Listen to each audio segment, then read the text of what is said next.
The ancient Sumerian tablets describe the stories of the gods, their adventures, deeds, and battles leading to the creation of the heavens, the earth, and humanity.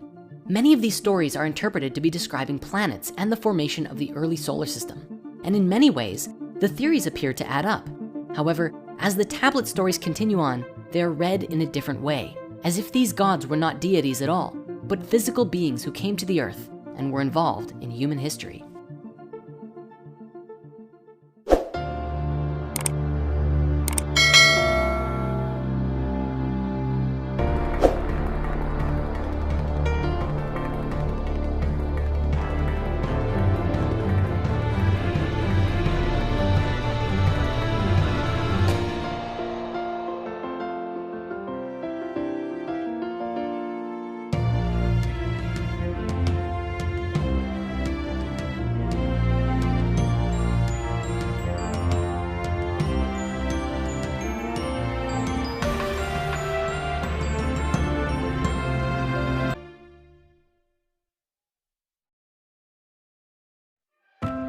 When we're looking into the stories and interpretations of the Sumerian tablets, there comes a point when we have to change our perspective as to the nature of who or what these gods were.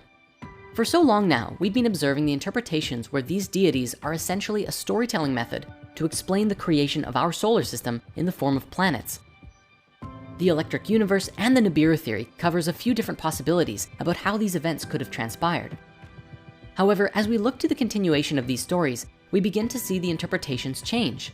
Looking at the Enuma Elish and a wide number of other Sumerian tablet stories, we see these gods interpreted as if they were actual physical beings who were believed to have played a part in the creation of humanity.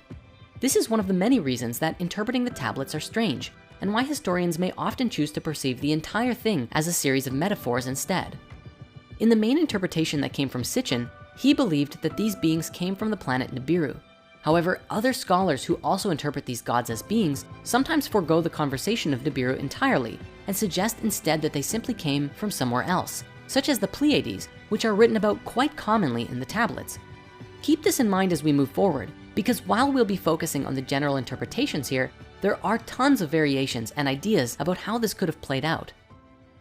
Going back to the Enuma Elish, it ends with Enki or Ea creating humanity because Marduk commissioned it so.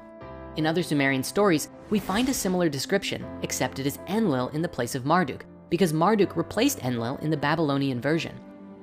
Enlil and Marduk are very similar though. They are both considered the supreme leaders of the Anunnaki.